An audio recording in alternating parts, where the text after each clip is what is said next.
Hello children, here I'm again with these slides and this video explanation to make you understand uh, this chapter of political science, which is titled as what is democracy and why democracy. In this chapter we will try to understand in a simple way that what is democracy, what are its features, and its broader meaning. After that, we will also try to understand that how any government which is functioning in any country can be distinguished as a democratic or non-democratic.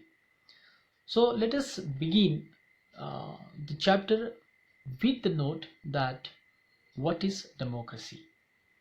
To understand what is democracy, we need a careful distinguish between the government that is democratic and non-democratic. As we know that every country is run by certain government. So whether that government is democratic or non-democratic, how we can evaluate that? So to evaluate that, first we should understand what exactly is a democracy. So with the help of this slide and explanation, what the chapter talks about to make us understand about the democracy, we will try to know. So let us take first, what is democracy? It has a simple definition, though the word democracy has a very wide concept or wider concept, a big content, but let us take the small or simpler note which says that democracy is the form of government in which ruler is elected by the people. If it is like that, and if you see this definition of democracy where it talks about a form of government, what kind of government? In which ruler is elected. Which rulers is talk about? By the people. And who are these people? So this aspect of this definition we need to understand. So let us try to explore the simple definition of democracy. Let us try to know the democracy. Now the definition talks about the rulers. So let us see that who are these rulers about which the definition talk about.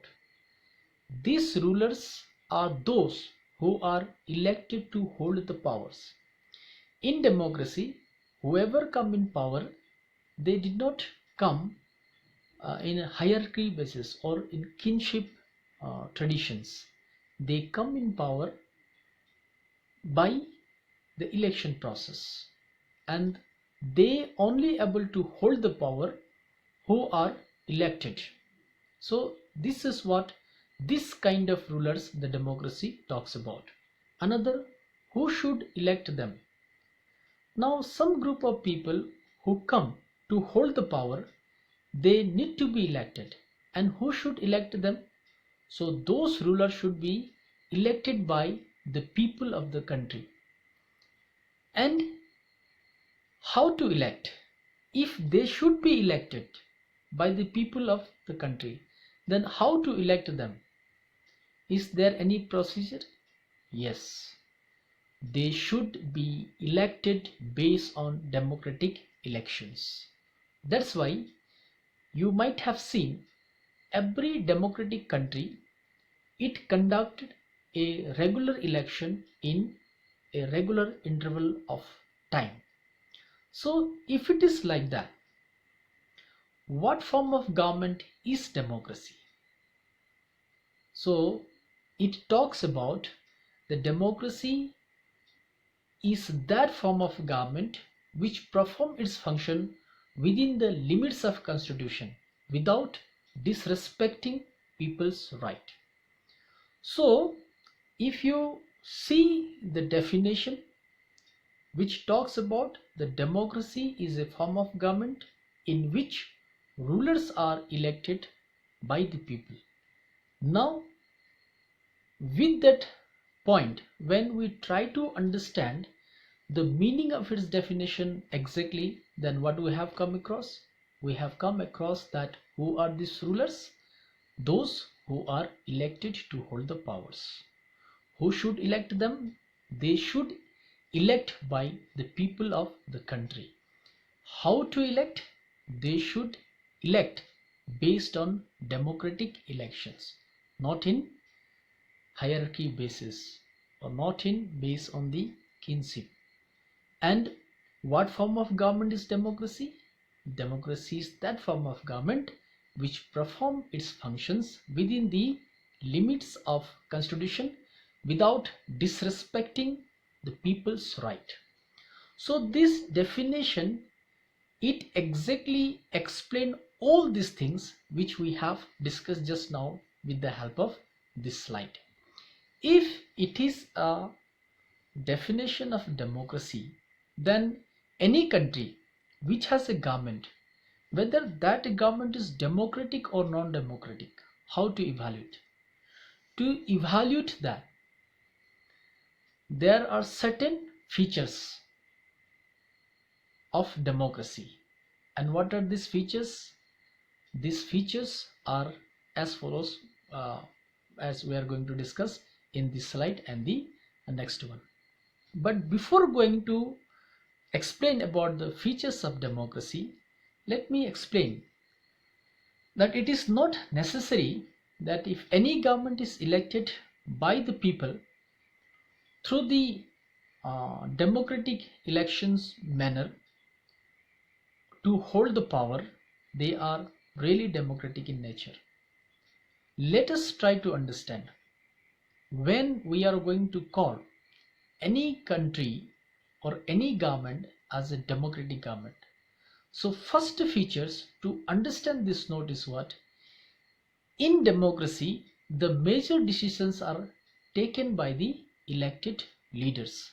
This is one of the most important feature of democracy. Why major decisions should be taken by the elected leaders? Because they are the people's representatives.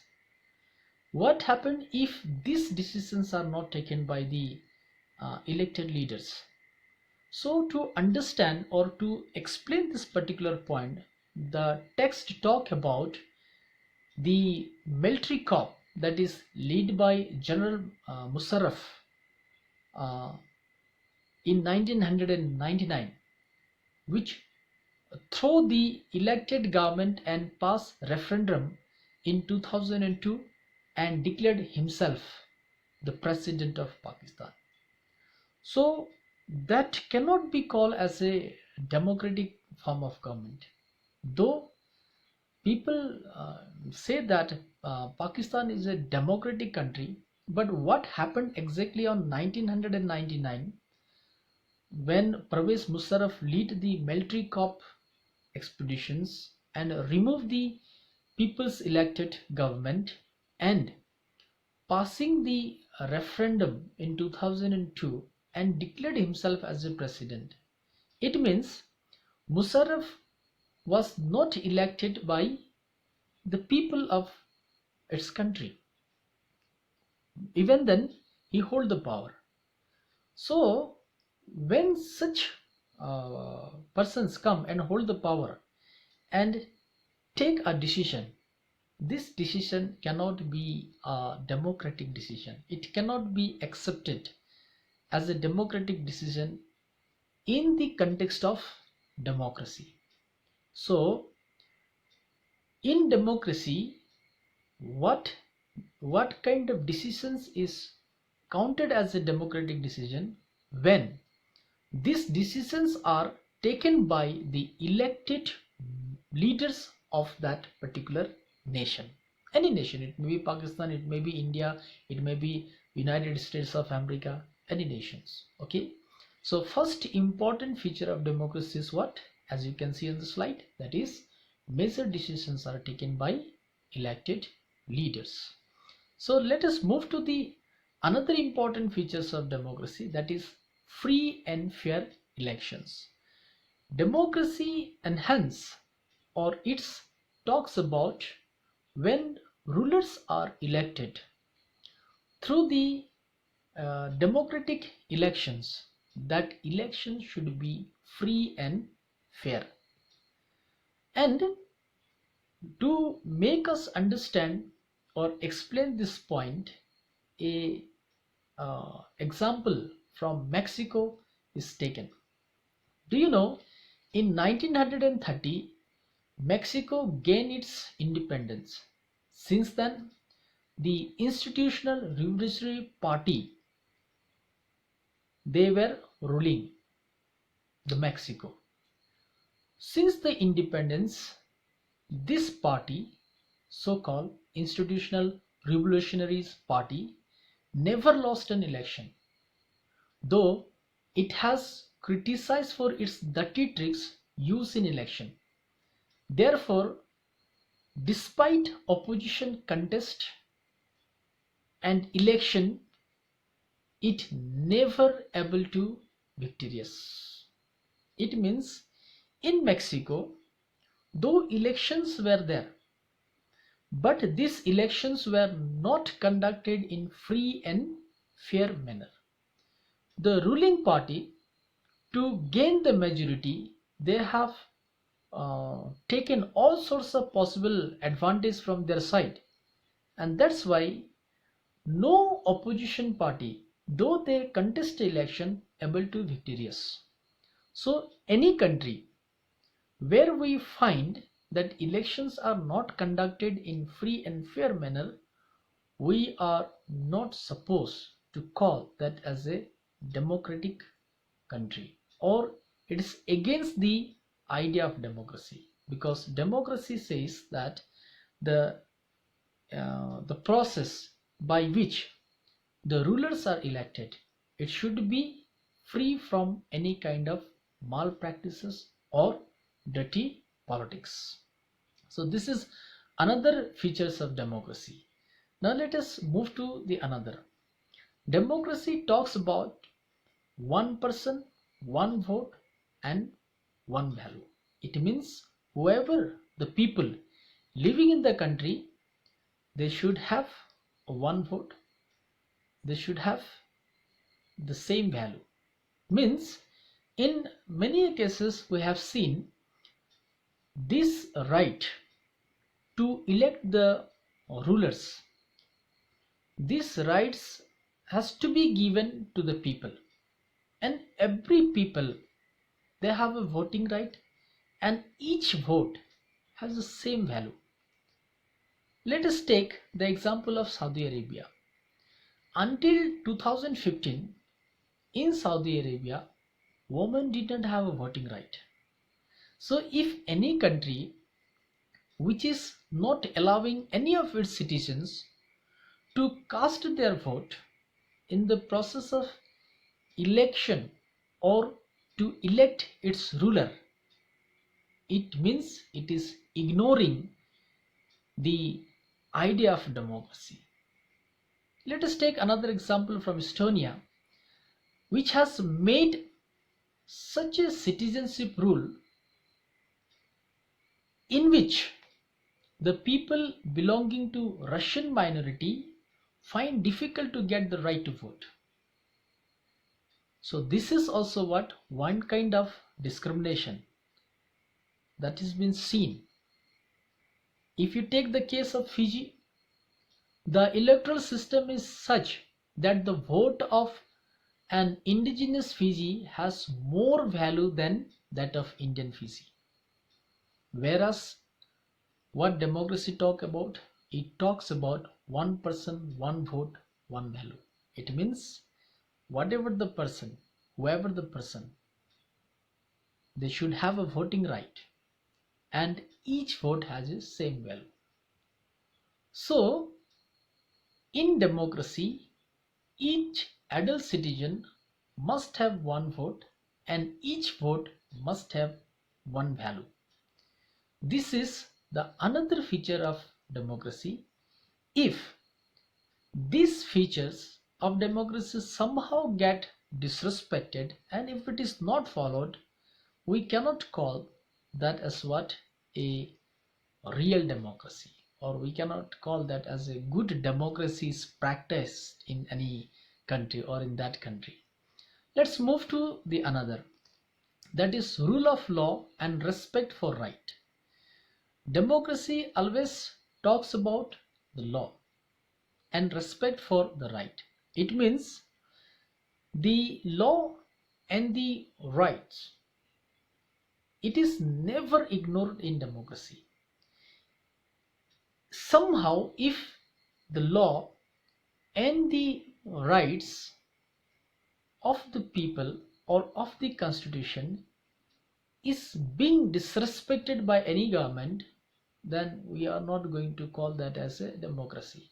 Because what a democracy talks about, a form of government in which rulers are elected by the people, and that elected rulers are expected to perform its function within the limits of constitution.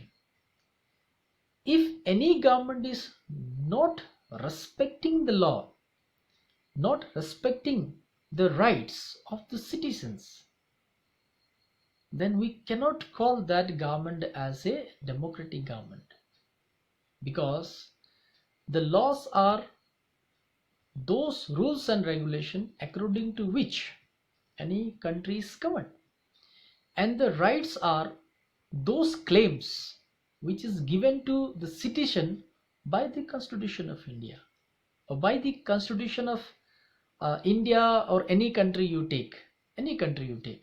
If any government is disrespecting the law and the rights, ultimately it is disrespecting the constitution. So in democracy there is a no place of such disrespect for the laws and the rights of the citizen. Let us see how in Zimbabwe, when he attained independence in 1980, since then country was ruled by ZANU-PF, the party that led the freedom struggle of Zimbabwe. Its leader, Robert Mugabe, ruled country since the independence and brought several changes in the constitution to increase his power. It means to increase his power, the constitution is getting changed. It means to keep the interest or to safeguard the interest of one person. If constitution is changed, can you think of whether such a government is a democratic government? Do you know, he and his party was charged with many charges of corruptions and malpractices in the election. The public protest and demonstration was illegal. There was a law which restrict the right to criticize the president. Censorship was in execution. Those independent newspapers or the agencies were harassed by the government, whoever are going against the president or the government. Often judicial verdict too was ignored by the government. Now see, finally in 2017 he was forced out to office. So with this narration or with this small incident that happened in Zimbabwe, if you see the political happening of Zimbabwe, just what I have described in this slide. So based on this description, can we think that how one person, after getting elected in power or after coming in power, is misusing the power for his interest and his party interest? Can you think, when the censorship was imposed on media? What is censorship? Censorship means some sorts of restriction that is put on media houses, and as per which the media lost its freedom of express. Means they are not free to express what government don't like. That is censorship. And no one is allowed to criticize the president and his party. Isn't it the rights of the people are disrespecting? Whereas the democracy talks about the rule of law and respect for rights. So this example shows the popular approval of the ruler is necessary in the country. It means if any ruler in democracy want to continue his and his party governance, in such case or in such conditions, they must get the approval from the people side. That's why I said that shows the popular approval of the ruler is necessary in the democracy. If people don't approve, if people are not satisfied by the rule of any government that is performing its functions in the country, democracy don't allow such rulers, right? Now, based on this discussion, some features which are just given in your textbook. Beside that, there are so many features, but what is given in your text, I just try to explain those. So based on that discussion, let us try to summarize the definition of democracy. So what democracy? Democracy is a form of government in which the rulers are elected by the people. This definition is completely inadequate or imperfect unless it is gets supported by these notes. And what is it? Though it is a form of government in which rulers are elected by the people, but the rulers, the people talks all the major decisions. It means in democracy, though rulers are elected by the people, takes all the major decision. Means what? It's no one except those who are elected by the people can take decisions. Okay. Now elections offer a choice and fair opportunity to the people to change the current ruler. Okay. Another, the choice and the opportunities available to all the people in an equal basis. Finally, the exercise of his choice lead to a government limited by basic rules of the constitution and citizens' right. It means democracy, along with these certain points, seems as what? The form of government in which rulers, they rule or take the majority, take the major decisions on behalf of the people, and there is a election which offer a choice and fair opportunity to the people to choose any government they like. Okay, it provide a choice and opportunity to all the people in an equal basis. It means, as we have discussed in the previous slide, that in case of Saudi Arabia, no, initially the women were not given voting rights, but democracy ignores such thing. It talks about that all the choices and the opportunity should be made available to all.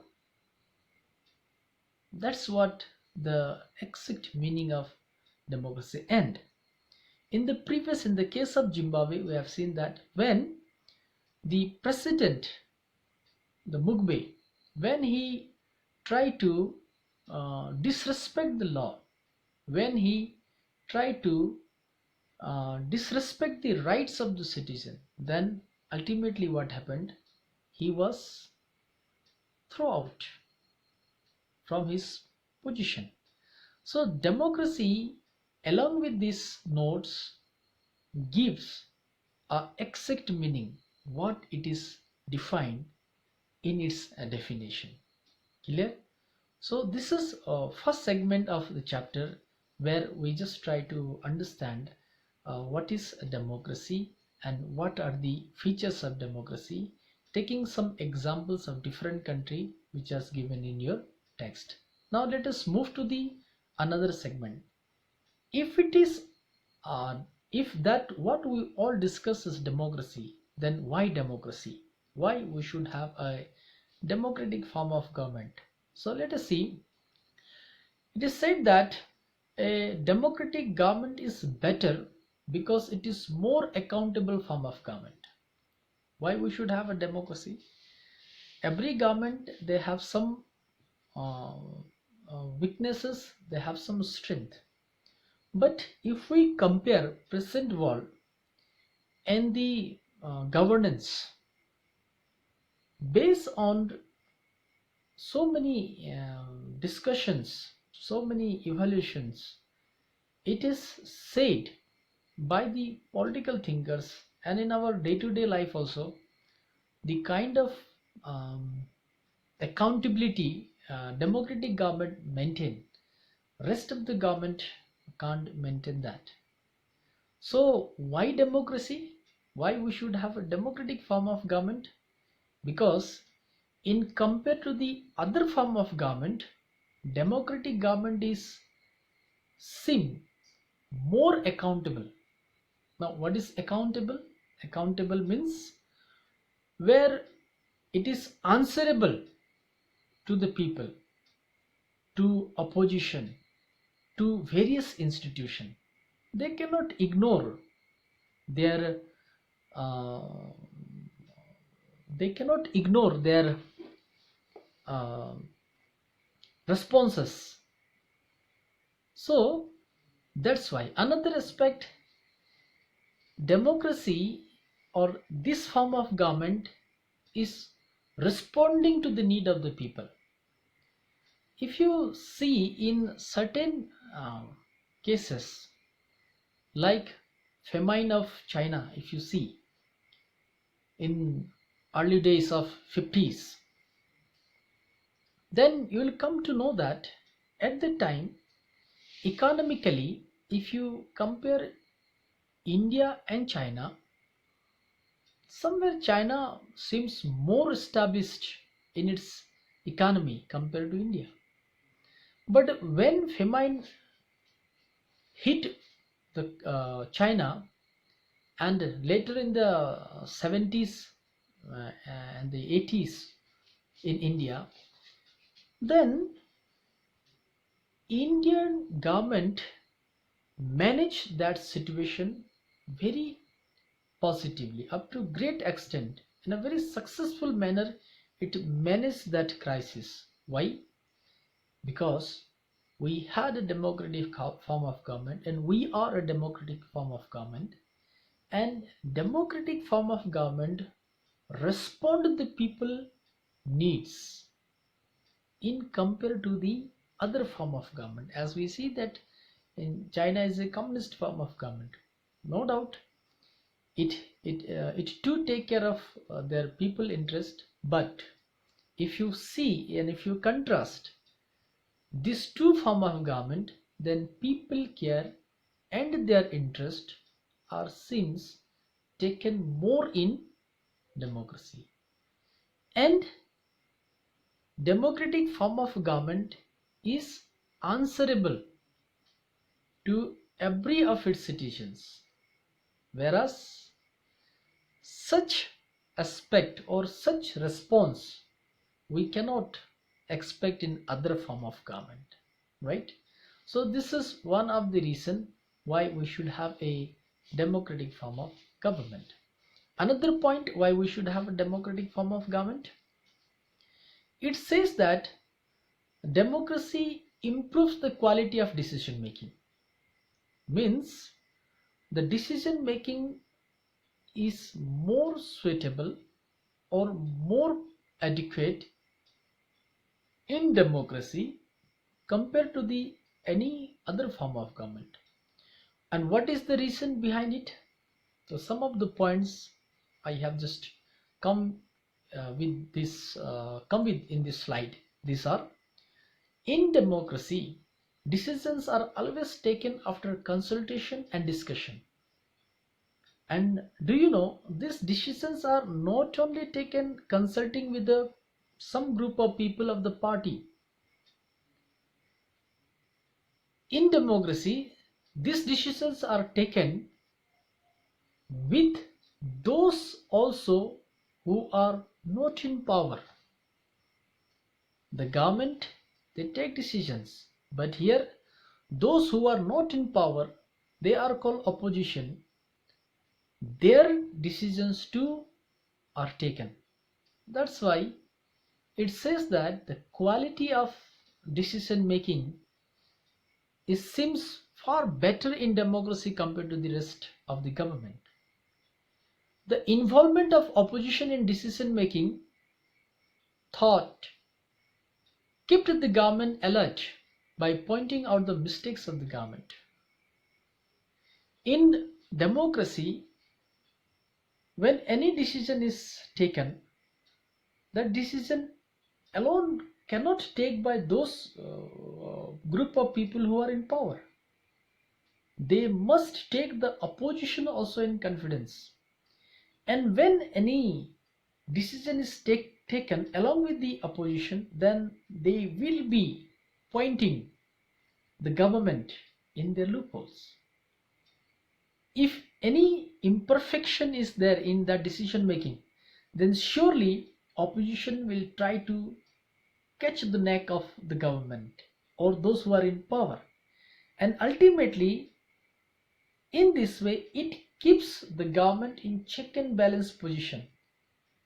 Thus, it reduces the chances of rush and irresponsible decision. This is the reason why in democracy the decision making is always find better than compared to another form of government in majority, because in here decision making is done along with uh, many institutions, not only those who are in power, right? This is, now let us see another point why we should have a democratic form of government, why it is better to have democratic form of government. Democracy provides a method to deal with the differences and conflict. We know in any country, when society is the society is a complex one, because it is inhabited by different social groups who are coming from different cultural, religious and ethnicity background. When that large number of people who are coming from different background, then in such cases conflict is quite natural. Often conflict in minor or major site it has seen, but the way the democracy try to deal with this conflict and differences is always appreciable in compared to rest form of government. Why?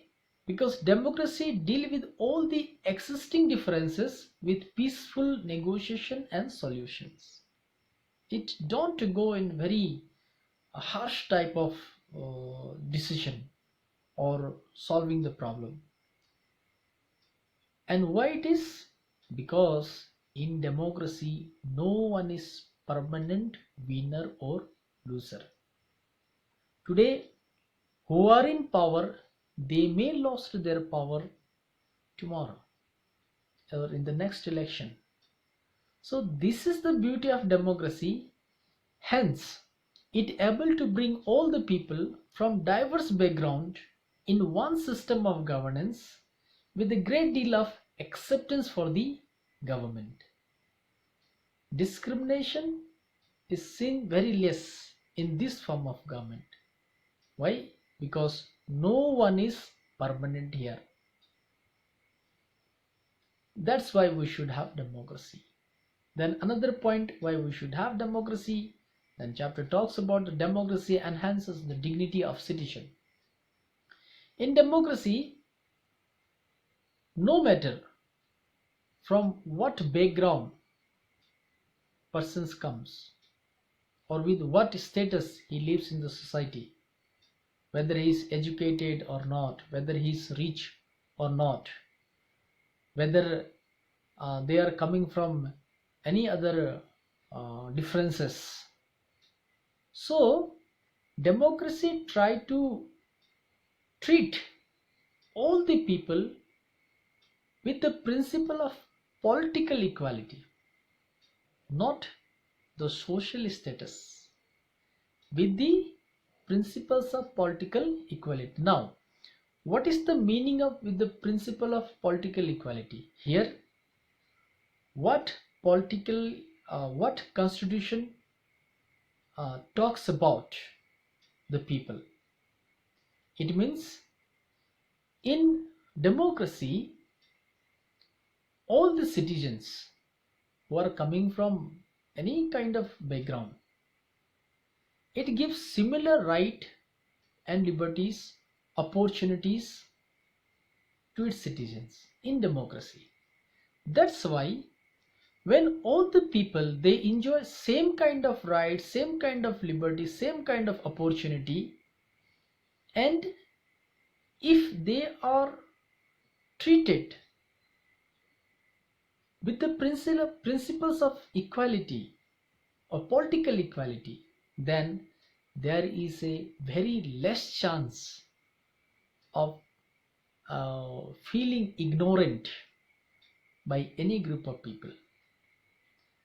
In that way, no citizen's dignity get hurt in democracy, whereas in other form of government, those who have more control over the government, those who have well-known social or other status, they have maximum hold over the resources and the privileges or the opportunities, and they exercise more right and liberties and opportunity compared to the rest. That's why it is said that why we should have democracy or democratic form of government. We should have a democratic form of government because it treats every people equally. It respects the dignity of all the citizens, ignoring their social status, their educational status, or other differences. Now, another point why we should have democracy, then democracy is better than other form of government as it allows the room to correct its mistake. No government guaranteed that it cannot commit mistakes, but in democracy such mistakes cannot be hidden for a long time. Why? As in the previous slides we have discussed that in democracy all the decisions are taken collectively, taking the opinion and the view of opposition, the common man through different agencies, all the people's view and all the institutional views are collected. In such case, when decisions are taken based on discussion, in such case it is very difficult for ruler who are in power to hide their mistakes. And when these mistakes are not remain hidden, then there is a space for correction. That's why it is said that in democracy there is it allows the room to correct its mistake. That's why we should have a democracy. Why it is important to have a democracy? Because of this is another reason. Now, based on this discussion, what we have discussed, that what is democracy, what are the features of democracy, then why democracy? Whatever we discussed, based on that discussion, can we think of some broader meaning of democracy? Not simply confining democracy as a form of government in which rulers are elected by the people. Though these definitions we use to explain democracy, but democracy is something more than that. Not democracy is not only the form of government where rulers are elected by the people. Democracy is not only, it is something more than that. What is it? That is, a democratic decision involve consultation with the consent of all those who are affected by that decision. It means in democracy, not a single individual is left behind. It tries to collect, it tries to gather, it tries to organize, it tries to take the consultations with all those who are affected by that decision making. It means in democracy, the people as a citizen, other political parties as an opposition, various other institutions, their opinion too are taken, and based on consultation only the decisions are taken, because these decisions are going to affect the consent for whom the decisions is being made or is being taken. Another, democracy allows equal opportunity to those who are in power and to those who are not in power. Here no one is ignorant. All are given equal opportunity. So based on that, what we discussed, based on that, it helps us to distinguish between minimal democracy and good democracy.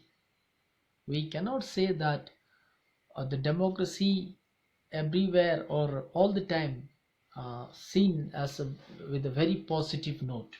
No doubt there are so many ups and downs, but it is not that democracy is that, or democracy has a problem. It is the problem with the governance. When its features is being ignorant by any rulers who are in power, then democracy remained with the minimal democracy. It's not going to give a good democracy. Right, in the case of Pakistan, you see, it was a democratic government, but it failed to exercise its features. What exactly democracy talk about? You see the case of Zimbabwe. The moment President Mugabe came in power, it started to ignore the law of the nation. It didn't care the rights of the people. In that way, democracy often seen with the so many negative as well as positive side, but here nothing to do with democracy. For all this good and bad democracy, what we can say, we cannot say that it is the fault of democracy, but it is the fault of the governance. It is the fault of the people. So this is all about the chapter talks about in this particular segment. So this is a small chapter, but very important. That is in which what is the major thing you need to understand is what is democracy, what its features, why democracy, and what is the broader sense of the democracy. And continuing with this, you are going to study more about democracy in the coming session in class 10. I hope that I able to explain you something through this slide and video, and stay safe and keep on learning. Just one advice, once I advise you all to read the text and try to solve out the textual questions. Thank you very much.